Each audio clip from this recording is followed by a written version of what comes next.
다음은 P by D입니다. 프라이버시 바이 디자인이라고 얘기하는 P by D. 보면 프라이버시에 대해서 위협을 예방하기 위해 서비스 설계 기획 단계에서 보안 요소를 적용해서 이용자 프라이버시 통제권이 보호되면서 시스템 서비스 편리성을 해치지 않도록 설계하는 기법이다. 끝맺음 좀 정확히 해주시면 돼요. 그래서 뭐 PBID 적용이 필요한 건 뭐 이런 사유 때문에 필요하다. 분류 원칙은 뭐 뒤에 있습니다. 이 분류 원칙이 있긴 한데 분류 원칙 세부적으로 보면 뭐 이렇게 외우셔도 되고요. 가장 중요한 건 디자인 측면에서 사후 조치가 아닌 사전 예방입니다. 그다음에 초기 설정부터 프라이버시 보호 조치를 수립하고 프라이버시 보호 내재 설계를 해야 된다. 디자인 단계에서. 그다음에 커버리지 단계에서는 프라이버시 보호와 사업 기능의 균형을 맞춰야 되고 개인정보 행위 주기 전체에 대한 보호가 필요하고요.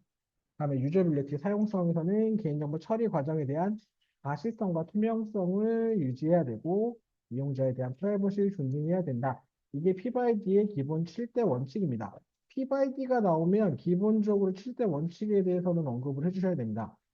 근데 내용들이 보면 어려울 것처럼 내용 보이지만 크게 별거 없습니다. 그냥 다 미리 앞에서 다 적용을 해라는 의 뉘앙스로 되어 있습니다. 보면 뭐 적용 방안은 뭐 이렇게 한번 참고로 봐주시면 될 것 같습니다. 뭐 기획 단계는 IoT 뭐 어느 분야에 적용하던 간에 7가지 7대 원칙이 반영되고 그 기술과 7대 원칙이 반영되게 작성해 주시는 게 가장 중요합니다. 근데 이건 참고해서 보시면 될 것 같고 뭐 적용 방안도 한번 읽어봐 주세요. 그러면 될 것 같습니다. 그래서 뭐 예전에 기사에서 내놓은 게 있는데 이건 그냥 참고로 읽어봐 주세요. 자, 다음은 CCTV 개인정보 보호입니다. 실은 얘가 조금 내용들이 있죠. 영상정보 처리 관리사인가? 부터 시작해서 기사 교육 보면은 기사의 교육 보면 지능형 CCTV 뭐 관련된 교육도 있기도 해요. 관제에 관련된.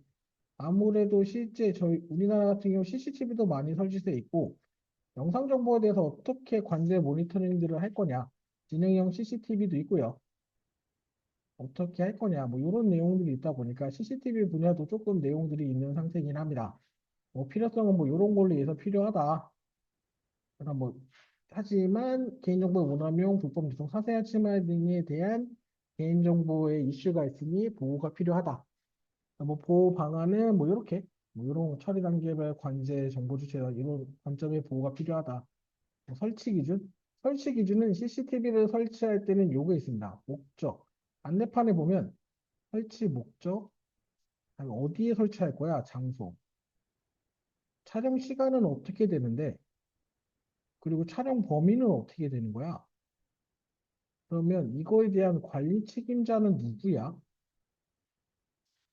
라고 얘기하는 이 5가지 항목이 CCTV를 설치하게 되면 안내판이 설치가 돼 있거나 벽면에 붙인 것들을 보셨을 수가 있을 거예요. 그냥 무심결에 넘어가긴 했는데 CCTV를 설치하게 되면 이 5가지 항목의 내용에 대해서 고지를 해야 합니다. 정보 주체가 알아볼 수 있는 쉬운 곳에 둬야 합니다.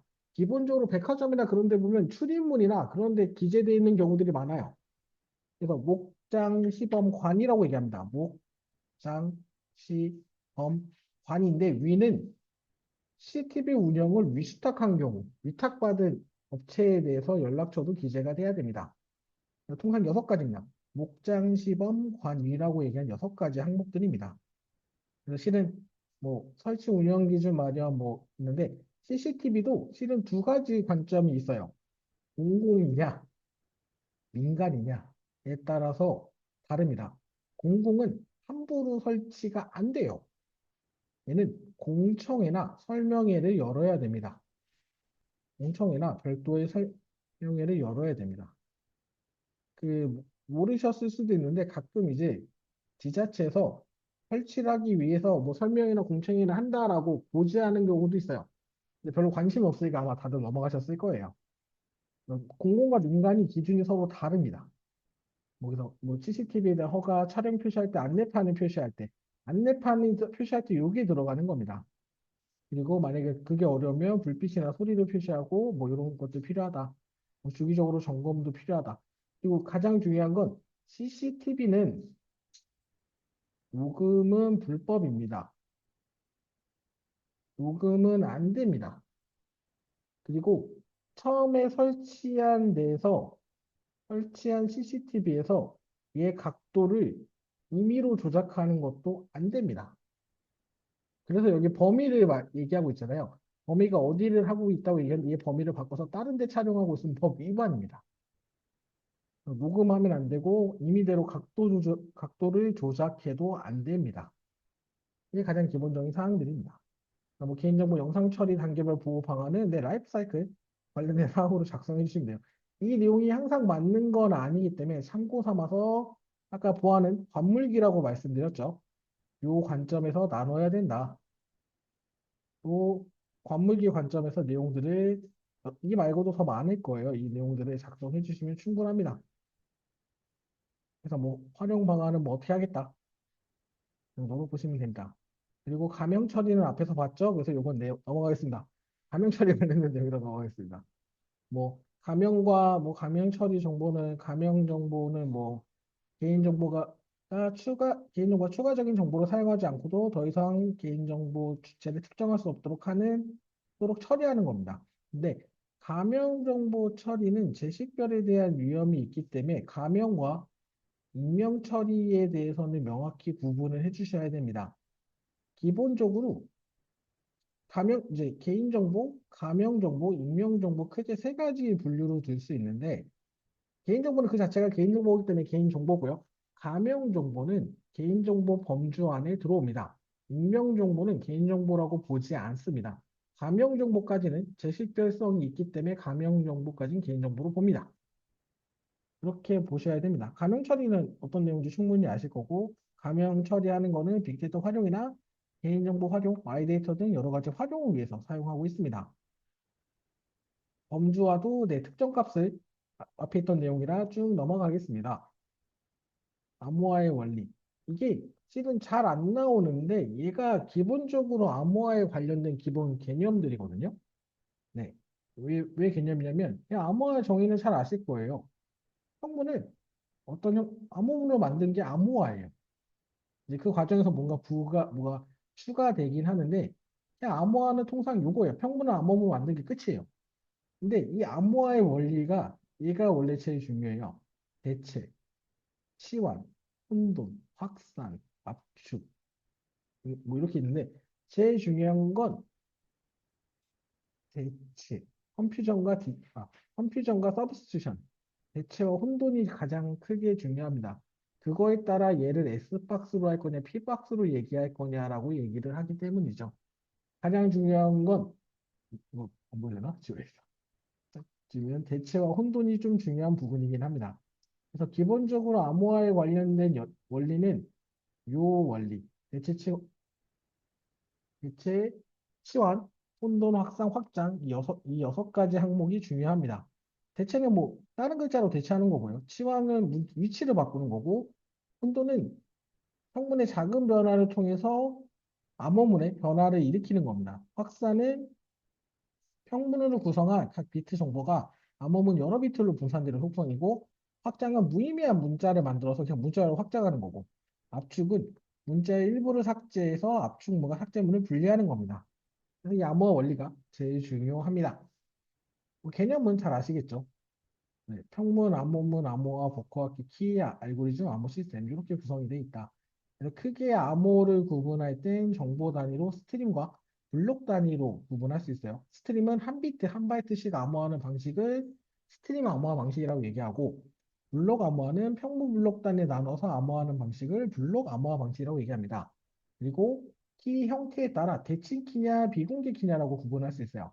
네, 비밀 키, 대칭 키라고 얘기한 건 통신자와 수신자 키가 같은 걸 대칭 키라고 얘기를 합니다.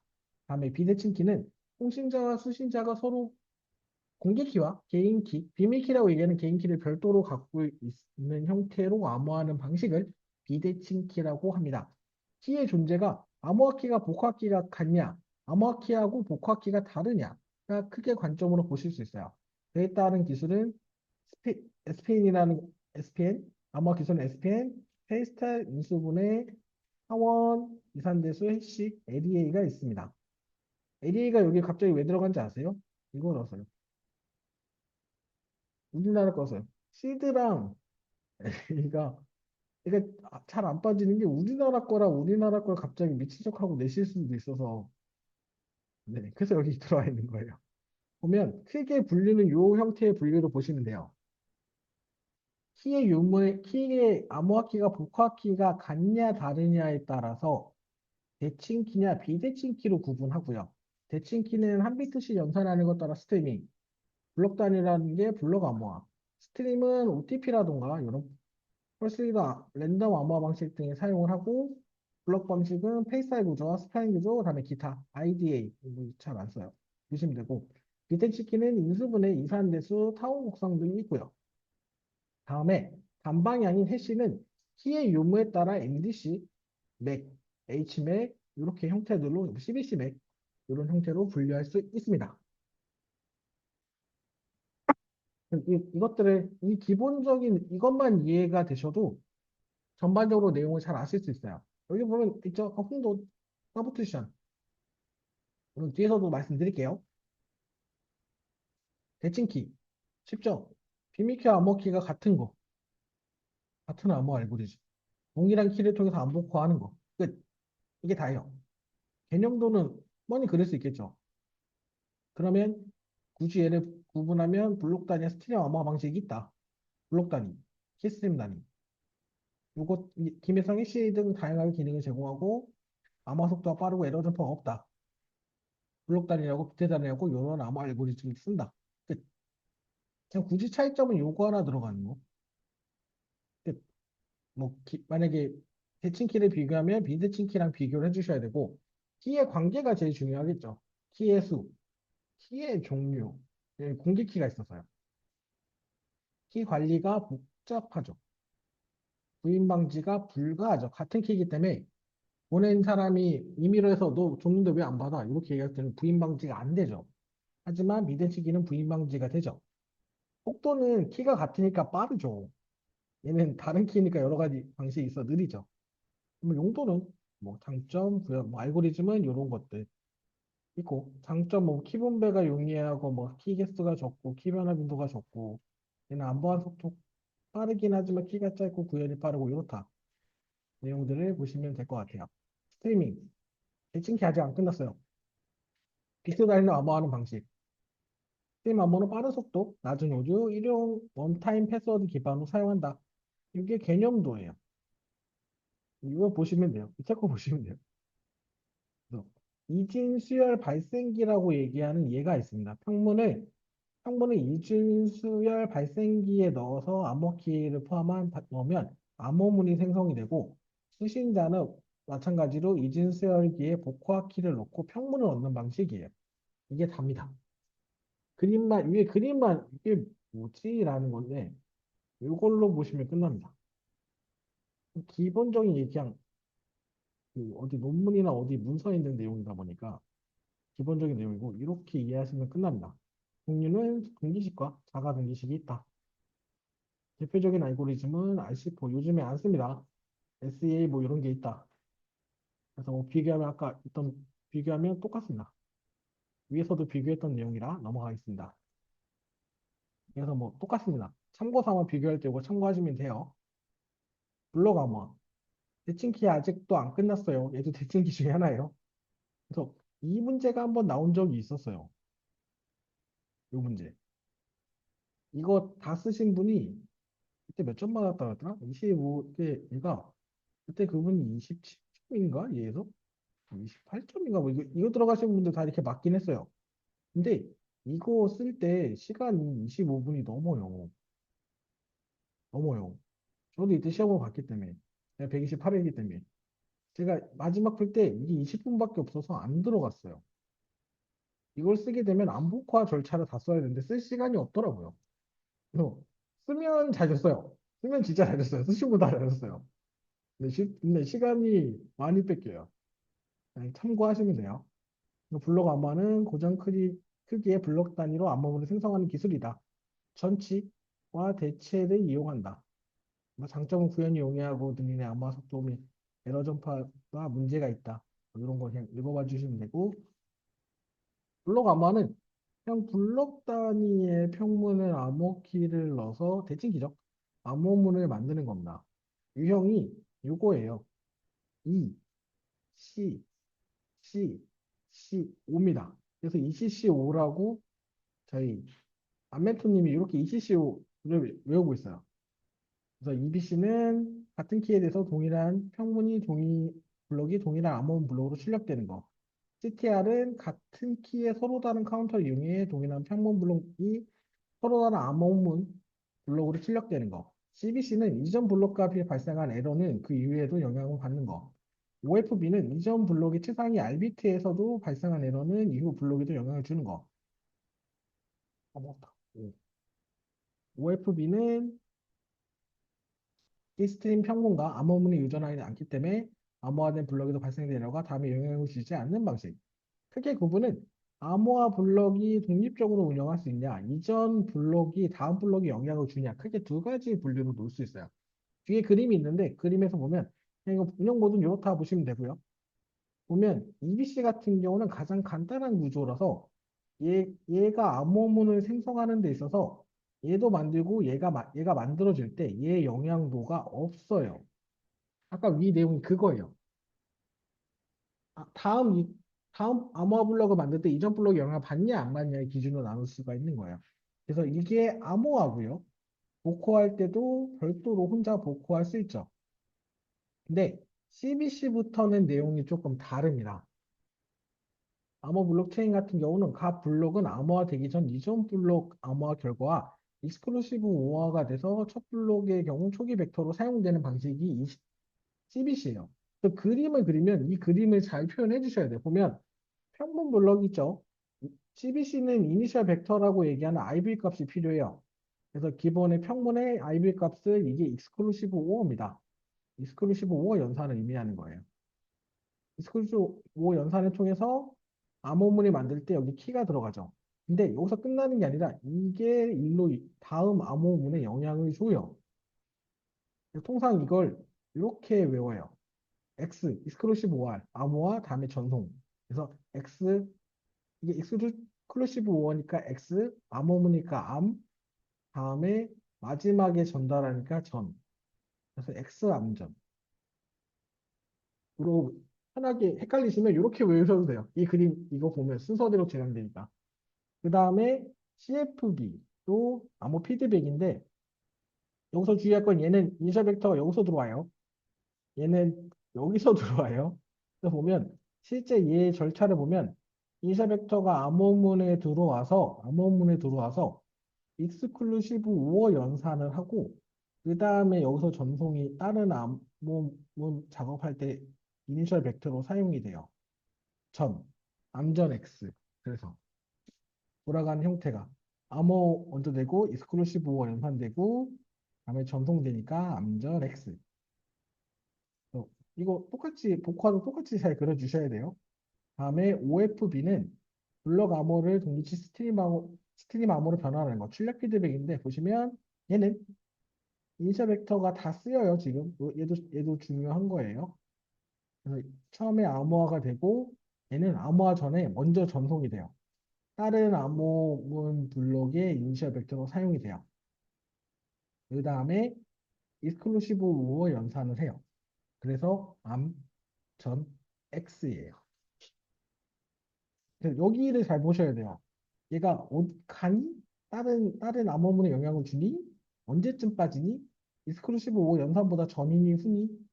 이 디테일한 그림을 잘 그려주셔야 돼요. 실은 이걸 잘못 그려갖고 다들이 까여요. 그래서 조심하셔야 돼요. 그래서 이거는 이제 디크립션 위에는 복호하고 얘 중요한 게 지금 제가 이거에 집중해서 설명을 드렸는데 이게 복호하고요. 이게 암호화입니다. 암복호화가 존재하기 때문에 그림을 두 개씩 그려주셔야 돼요. 하나만 그려주시는 게 아니에요. 암호 절차와 복호화 절차가 다릅니다. 다르진 않더라도 그려주셔야 돼요. 그리고 CTR도 블록 암호를 스트링 암호로 바꿔주는 거고 얘는 논스랑 카운트 값이 있어요. 아까는 위에서 방식들은 이니셜 벡터가 있냐 없냐의 차이였는데 얘는 논스와 카운터 값이 있습니다. 그래서 얘는 영향받지 않죠. 그래서 CTR하고 ECB는 이전 블록에 영향을 주지 않는 거예요. 얘들은 별도로 돌거든요. 별도로 얘들은 그래서 영향을 주지 않습니다. 대신 얘는 CTR은 논스 값과 카운터 값이 있다. 그리고 플레인 텍스트 평문이 이때 들어간다. 위치 일로 잡으시면 안 돼요. 이렇게 하고 잡는 거예요. 그 부분들을 주의하시면 됩니다. 운영 모드 특징상 뭐 이건 헷갈릴 수 있으니 굳이 너무 보지 마세요. 그냥 뭐 병렬 처리가 되냐. 실은 가장 중요한 건 이것들이 얘네들이 또 중간 하나가 더 있긴 한데 수치에까지 안 보셔도 돼요. 가장 중요한 건 ECCO라고 얘기하는 이 5가지가 제일 중요합니다.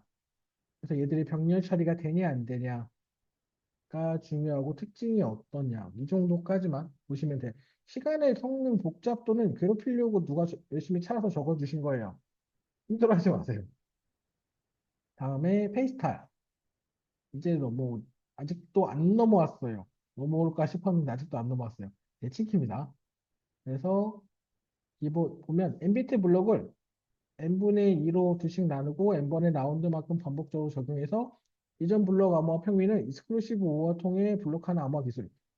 근데 혹시 이게 어떤 연산인지는 아시죠?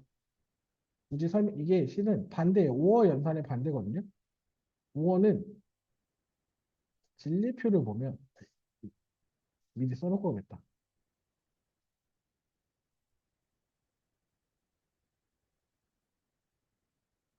이게 오어의 진리표예요. 결과. 둘 다 1이면 1입니다. 한쪽이 1이면 1입니다. 한쪽이 1이면 1이에요. 둘 다 0이면 0이에요. 얘를 반대로 연산으로 생각하시면 돼요. 아니 0인데. 반대로 이걸 5어 연산의 반대 연산이 이스크루시브 5어 연산이라고 보시면 돼요. 그래서 회사 방식에는 제가 얘기했죠. 혼동 컴퓨전과 디퓨전이 원래 제일 중요해요. 그래서 얘를 P박스하고 S박스. 실은 문제에 P박스랑 S박스가 나오면 얘를 유추해서 아셔야 돼요. 좀 치사한 문제는 P박스랑 S박스라고만 얘기할 수도 있어요. 여기까지는 안 하겠죠. 그래서 이게 그래서 아까 얘기했던 얘가 제일 중요합니다. 혼돈. 키 발견을 어렵게 하기 위해서 메시지 원문의 내용을 짐작하기 어렵게 만드는 겁니다. 암호문과 키 사이의 관계를 숨기는 게 혼돈입니다. 다음에 디퓨전이라고 얘기하는 확산은 키 발견 똑같습니다. 키 발견 어렵게 하기 위해 암호화 알고리즘 패턴 추론을 어렵게 만드는 것. 암호문과 평문 사이의 관계를 숨기는 걸 확산이라고 얘기하고 혼돈을 이용한 기법이 X박스, 대치 기법을 쓰는 거고요. 다음에 확산 이용한 게 P박스, 치환을 이용합니다. 이게 가장 암호에서 중요하게 작용합니다. P박스와 S박스. 저희는 암호학자가 아니니까 너무 깊하게 생각하지 않으셔도 돼요. 그냥 이런 게 있다 정도만 보시면 돼요. P박스가 뭔지 정도, X박스가 뭔지 정도만 아시면 돼요. 그래서 구성은 뭐 장점, 단점, 활용 사례 뭐 이런 것들 확인해 보시면 되고 똑같습니다. 라운드 방식을 돌기 때문에 뒤에 그림이 조금 더 좋은 게 있을 겁니다. 보면 뭐 얘가 우리 페이스타일 구조죠. 페이스타일 구조 같은 경우는 이렇게 라운드 비트가 있으면 치환한 다음에 각각의 라운드를 통해서 라운드 생성기를 통해 각 라운드를 통해서 최종적으로 암호문을 만드는 게 페이스타일 구조고요. 스페인 구조, 스파인 구조도 SPN 구조도 똑같이 평문 놓고 라운드를 거쳐서 만드는 방식입니다. 뒤에 SPN 나오죠. SPN도 대입과 S박스와 P박스 이거 쓰기 싫으면 S박스와 P박스를 이용해서 암호문을 만드는 암호 알고리즘이라고 적으셔도 돼요. 여기다 S박스, P박스 하면 대입보다 취합보다 얘가 더 두드러질 수 있어요. 네. 재밌는 거 알려드릴까요? 모의고사, 다음 주 모의고사 이 문제 안 냈습니다. 안 냈어요. 혹시나 이렇게 열심히 얘기하는데 이거 낸 거 아니야? 아니요, 안 냈어요. 먼저 말씀드릴게 안 냈어요. 그래서 이렇게 적어주셔도 됩니다. 특징은 컴퓨전 디퓨전을 만족하고 암호화키가 별도 있고 병렬 처리가 가능하다. 그래서 보면 실제 SPN 구조에서 암호되는 거 보면 요게 한 라운드예요. 요게 한 라운드인데 서브스티튜션 하는 얘가 S박스고요. 요 두 개 하는 게 P박스예요. 그래서 시작하면 라운드 키를 추가하고요. 바이트를 치환하고요. 열을 이동하고 열을 혼합하는 게 한 라운드예요. 물론 이제 여기 키까지 넣는 이렇게 보면 요게 크게 한 라운드가 돼요. 이런 라운드를 몇 번을 거쳐서 암호화를 시키느냐의 차이예요. 딱 그 정도예요. 그래서 보면 서브스티션은 뭐 바이트 치환, S박스, 그다음에 퍼뮤테이션은 열 이동, 열 혼합 이렇게 한다. 컴바인은 익스클루시브 오어 연산을 통해서 연산한다. 끝. 이게 다예요. 예, 그냥 보세요. 이거 이해하려고 하면 힘들어요. 이해하려지 말고 그렇구나 해서 오 여기 뭐 있네 이런 것들만 보는 거지. 라운드 기출하고 열 혼합하고 열 이동하고 바이트 이런 거를 보는 거지. 이게 뭐야라고 해서 너무 이해하려고 하지 마세요. 참고해요 얘도. 그냥 보기만 하시면 돼요. 근데 위에서 다 여기서 이제 이거 썼죠. 정의 때. 이게 정의가 더 좋아요. 딱 좋아요. S박스와 P박스를 P박스 기법을 이용해 라운드 키를 이용한 반복적 연산으로 이루어지는 블록 암호 알고리즘이다. 아, 그게 다예요. 특징 뭐 이렇게 한번 봐주시면 되고요. 구성 요소 뭐 이런 것들 아까 위에 있는 것도 쓰셔도 돼요. 라운드 키 추가, 바이트 치환, 열 이동, 열 혼합 뭐 이 절차를 차라리 적어주셔도 괜찮아요. 아니 구성 요소 쓰면 얘 두 개가 제일 크니까 얘 두 개에 대해서 부각해서 써주셔도 되고요. 그래서 변환 절차가 있기 때문에 이게 SPN 구조에서 이 라운드 처리가 동일해요. 동일하기 때문에 이 절차는 변하지 않아요. 라운드 처리 방식에서. 그냥 그렇다라고 알고 계시면 돼요. SPN 구조에서 AS도 있는데 얘도 똑같이 라운드를 처리하는 그 절차예요. 그냥 보시면 돼요. 이걸 외우려고 하시면 안 돼요. AS가 대칭 키죠. 제 현재 대칭 키고 아직까지는 128비트도 안전합니다. 아직까지는요. 그래서 보면 데스를 대체하기 위한 대칭 키로 많이 쓰죠. 뭐 대칭 키이기 때문에 키가 같죠. 배경은 데스 때문에 데스가 이제 못 쓸 것 같으니까 나온 거죠. 그래서 뭐 저항력도 같고 뭐 속도와 코드의 간결성 있고 가변 키 길이가 사용 가능하다. 구성이 똑같아요. 안 바뀌어요. SPN 구조의 암호화 알고리즘이기 때문에 똑같습니다. 네. SPN 구조의 그 절차만 알면 이건 똑같다는 거를 금방 아실 수 있어요. 그래서 이것도 그냥 보시면 돼요. 구성 요소도 크게 다르지 않아요. 똑같아요. 저희가 위에서 봤던 그림은 똑같은 그림이에요. 그래서 이런 것들이 한다. 아니, 뭐 이렇게 변환하는 것까지 디테일하게 쓰기에는 어렵겠죠. 네, 그냥 어떻게 그냥 열 이동한다. 그리고 좀 상세한 내용들이 그냥 참고로 보시면 돼요. 네. 그 다음이 이거죠. 디팔만이죠. 디팔만 키 교환을 왜 쓰시는지는 아세요? 키 교환하려고 써요. 그러려고 나오네요. 네. 딱 그거 용도로 나왔어요. 보면 대칭키의 알고리즘에 사용할 공통의 비밀키, 암호키 키 교환하기 위해서 나온 교환 알고리즘이에요. 얘는 그게 그 용도로 나온 거예요. 그러다 보니까 얘의 취약점은 중간자 공격에 취약해요. 초기 키 교환 시 별도의 인증 단계가 없기 때문에 그때 중간자 공격에 취약해요. MITM이라고 얘기하는. 그래서 이제 강매토님 교재에 이게 있었대요. 그냥 이거 보세요. 참고로만 보세요. 제일 중요한 건 만약에 디펠만 문제가 1교시형으로 나오면 디펠만에 대한 정의를 쓰고 뭐 강글에 뭐 특징 뭐 이거 적어주셔도 되고 강글의 중간자 공격이 취약하다고 얘기하거나 3단락으로 빼서 얘기해 주셔도 돼요.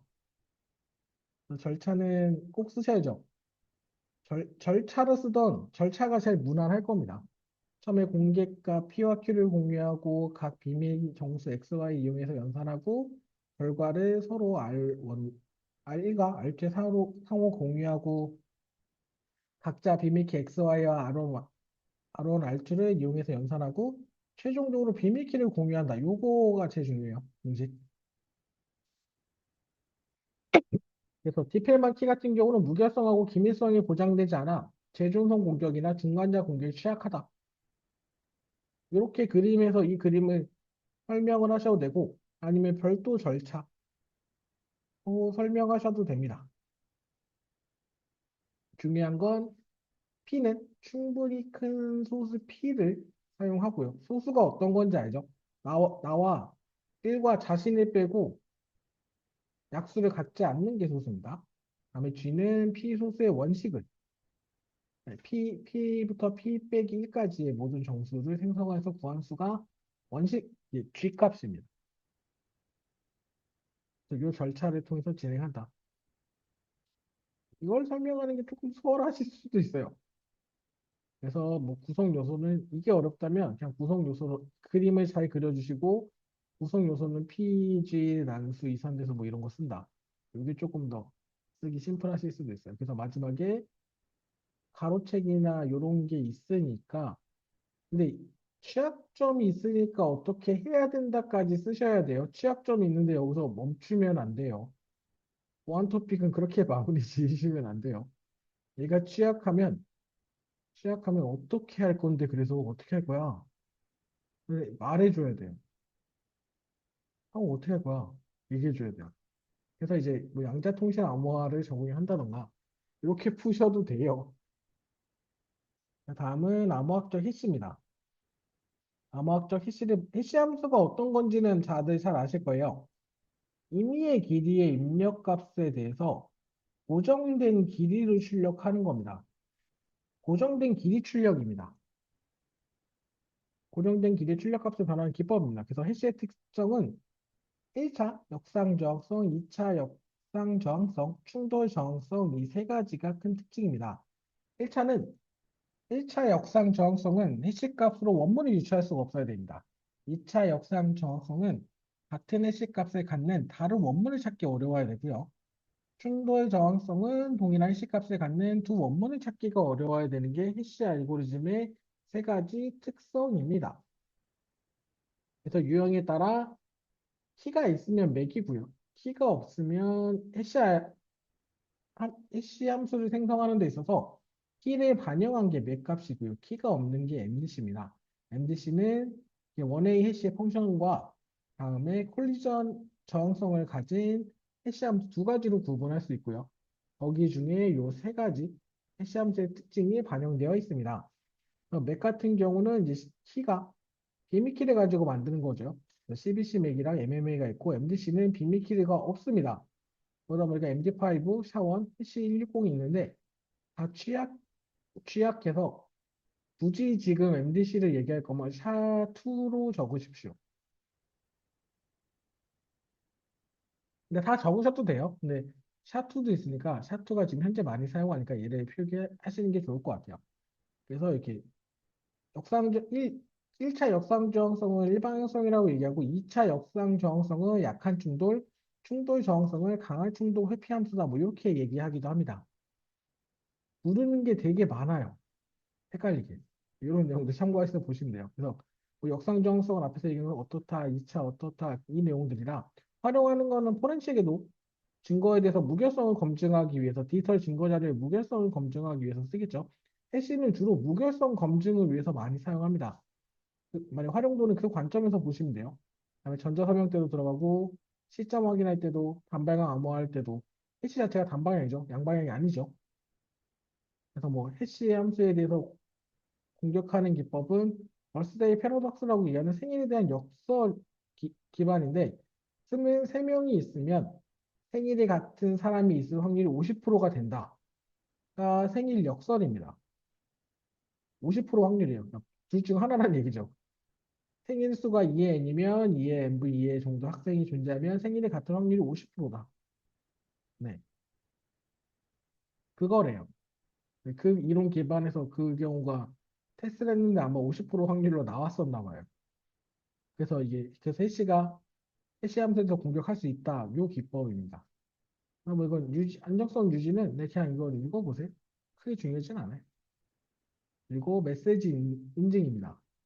메시지 인증해 보면 메시지 인증 기법의 정의는 네트워크를 통해 메시지를 송수신할 때 메시지가 전송 도중에 위변조되지 않았음을 보완하는 방법입니다.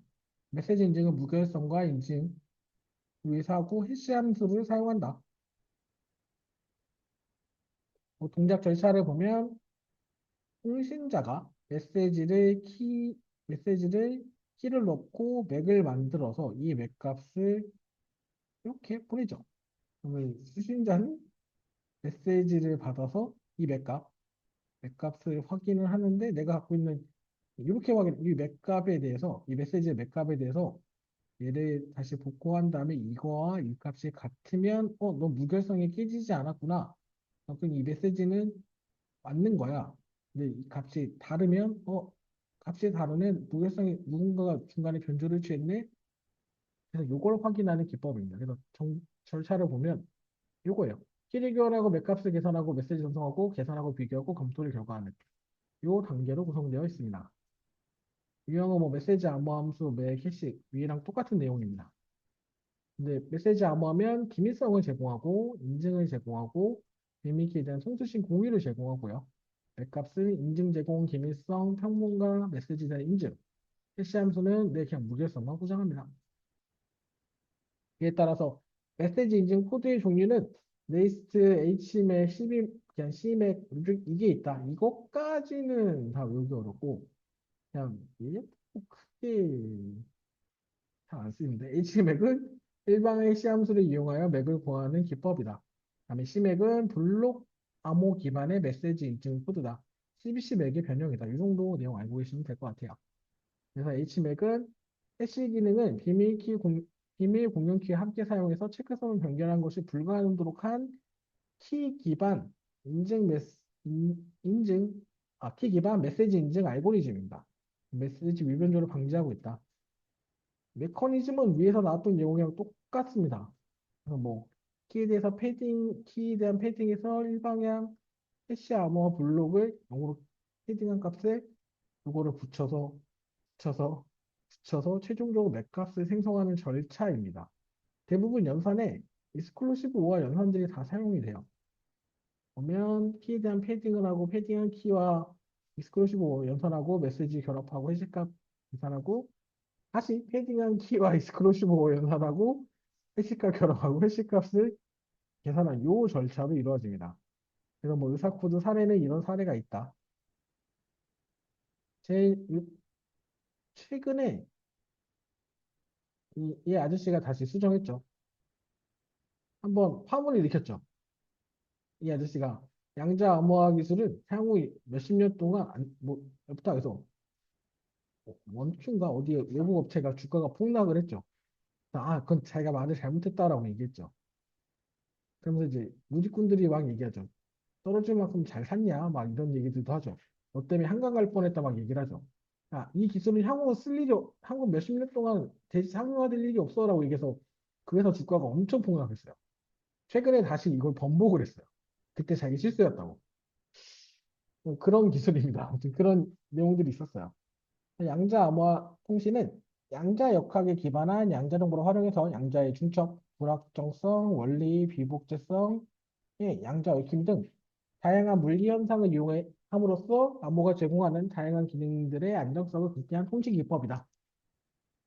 통신 기법 혹은 차세대 암호화 통신 기법이다. 뭐 이렇게 적어주셔도 괜찮아요. 양자의 고유 특성은 중첩, 얽힘, 불확정성입니다. 양자 암호 통신 구성도를 보면 기본적으로 양자 암호화 장비 간에는 일반 통신을 수행을 하고요. 근데 이 내부로 들어가면 키 분배 장치라고 얘기하는 QKD가 있고요. 그 다음에 양자 광학계라고 얘기하는 ORNG가 있고 모듈러서 암호 처리하는 BB84가 있을 수 있고요. 잘 안 써진다. 그래서 여기는 퀀텀 채널이라고 해서 여기는 해킹이 안 돼. 여기는 누가 해킹이 안 돼. 라고 하죠. 하지만 128회였나 몇 회 문제에 양자 암호화에 대한 해킹 관련된 이게 얘를 뭐 해킹하는 기법 취약점을 쓰는 문제가 있었어요. 얘도 이제 털릴 수 있어요. 영원히 안전한 건 없다. 로 보시면 돼요. 이렇게 표현하기 힘들면 이렇게 표현하셔도 괜찮습니다. 똑같긴 해요. 네, QKD 뭐 쓴다. 뭐 이렇게 찾았는데 이렇게 QKD랑 QRNG는 중요하니까 양자가 나오면 꼭 얘들을 적어주시기 바랍니다.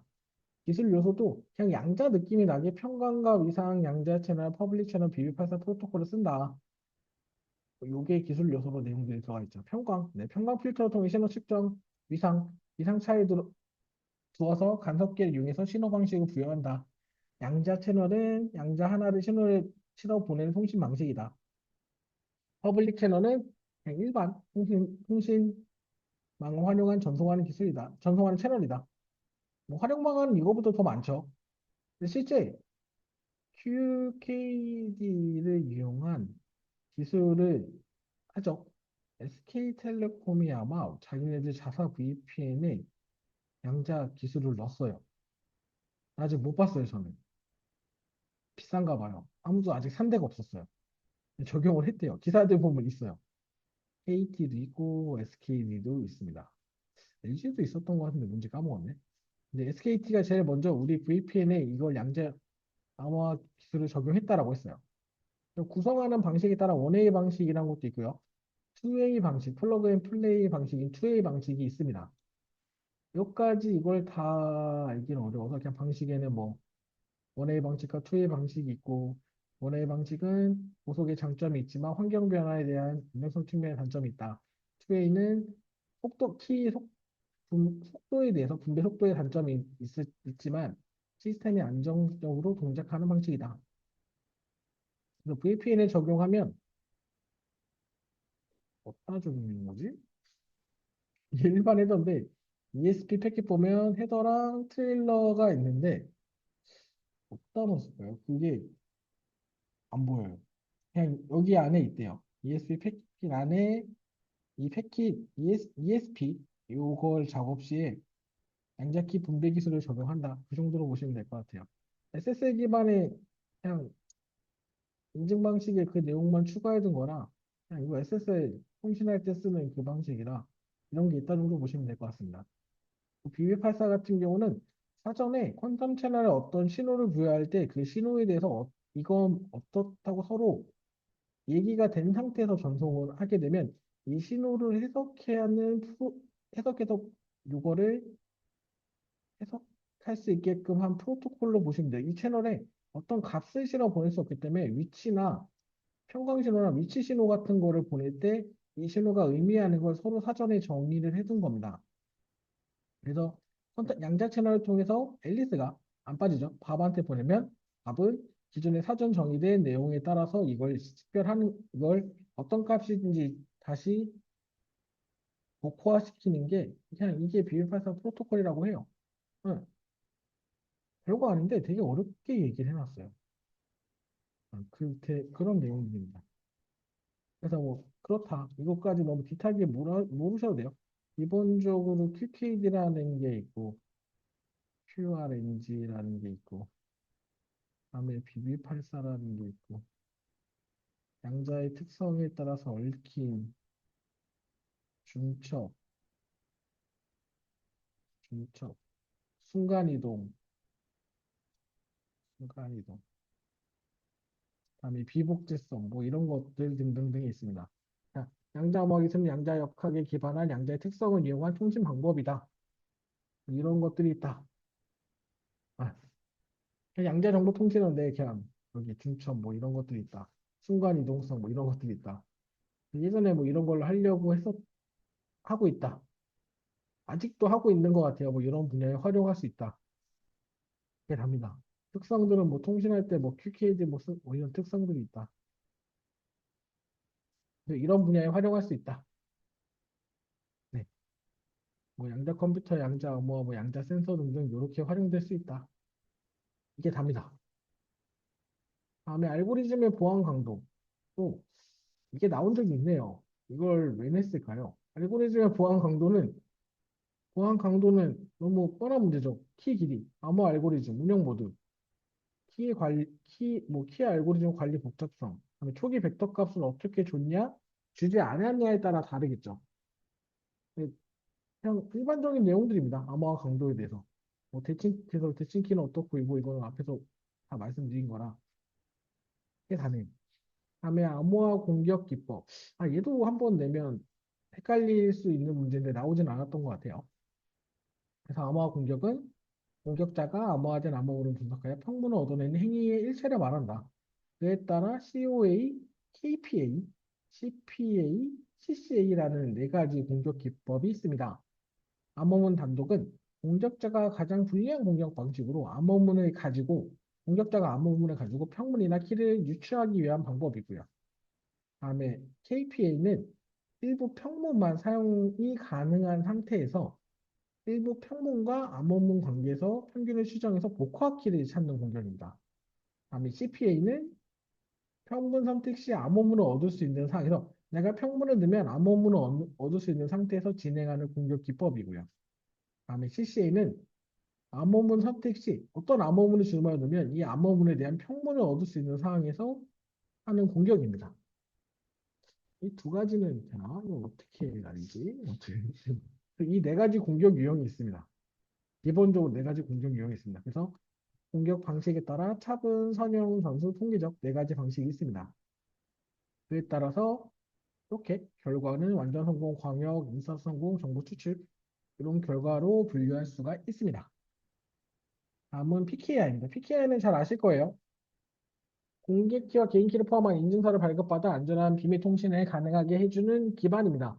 별도의 CA를 두고 인증기간을 두고 통신하는 방식이 PKI 기반의 방식이라고 얘기합니다. 기존에 제공했던 기능 중에 부인 방지, 인증, 무결성, 기밀성 등의 기능을 제공합니다. 다음에 인증기관을 통해서 기본적으로 사용자를 등록기관, RA라는 등록기관을 통해서 등록을 하게 되면 등록기관은 요거에 대해서 요청을 하면 인증기관 인증서를 발행해주고 등록기관은 사용자한테 인증서를 배포해주는 형태. 기본적으로 이런 형태로 구성이 되어 있습니다. PKI는 인증기관, 등록기관, 인증서 레파지토리, 디렉토리, 사용자, X.509 디렉토리 방식으로 사용합니다. 기본적으로 이것들은 구성 요소는 잘 아셔야 돼요. CA, 인증 레파지토리, 서티피케이트 레파지토리, 디렉토리, 사용자야 뭐. S.509 이것들을 잘 알고 계셔야 됩니다. 그래서 인증서를 검증하는 방식은 CRL, 인증서에 대한 페이지 목록을 갖고 있는 Certificate Revocation List, 다음에 OCSP라고 얘기하는 온라인 서티피케이트 스테이트 프로토콜이라고 얘기하는 실시간 인증서 유효를 검증할 수 있는 프로토콜. 다음에 SCVP라고 얘기하는 인증서 유효와 특정인 인증서까지 인증 체인을 제공해서 서로 검증할 수 있는 SCVP로 구성이 되어 있습니다. 이거 활용 사례는 예전 사례들이라 누가 한번 참고해 보시면 될 것 같아요. 인증서도 보시면 사이버 거래가 있는 개인 신원 확인하기 위해 전자서명 검증의 소유자 정보를 추가해서 공개키 기반의 인증 구조의 인증서 형태로 만드는 전자신분증이다. 그래서 한 쌍의 키로 구성되어 있고 PKI 방식이고 보안성이고 폐쇄성이 있다. 공인인증서 이제 안 쓰죠. 일부 남아있긴 합니다, 아직. 아직 다 안 쓰는 건 아니고, 이름만 좀 바뀌어서 쓰고 있긴 해요. 그래서 지금은 공동인증서라 그런 내용들을 쓰고 있기 때문에 이 내용 그냥 참고로 보시면 될 것 같아요. 뭐 갈라파고스. 네. 우리나라밖에 안 쓰죠. 이런 내용들은 참고로 읽어봐 주시면 될 것 같습니다. 크게 지금 현재 이슈되는 내용들이 없어서. 다음에 PMI도 이게 권한과 자원의 소유관계 기반의 인증 구조하는 PMI입니다. PMI는 사용자의 권한, 지위, 임무 등에 관한 사용자 속성을 정의하고 관리하기 위한 권한 인증 체계입니다. 보시면 이렇게 권한에 대해서 발급하는 인증서 발급체 소유 권한에 대한 속성 인증서를 발급하고 필요시 권한의 다른 개체 위임이 가능하고 권한에 관련된 걸로 보시면 돼요. 구성 요소는 CA, SOA, AA, 권한 소유, 권한 입증자 이렇게 구성이 되어 있습니다. 그냥 이 모델은 참고로 보시면 될 것 같아요. 그렇게 PMI 모델보단 현재 IM으로 쓰는 게 더 많기 때문에 물론 얘가 일부 기능들을 차용해서 이렇게 들어온 거는 맞는데 이거 자체가 크게 그럴 건 없을 것 같아요. 권한 원한 모델이다, 역할 모델이다, 제어 모델이다 이런 모델들이 있다 정도만 보시면 될 것 같습니다. 자, 여기서부터는 10분만 쉬었다가 진행하도록 하겠습니다.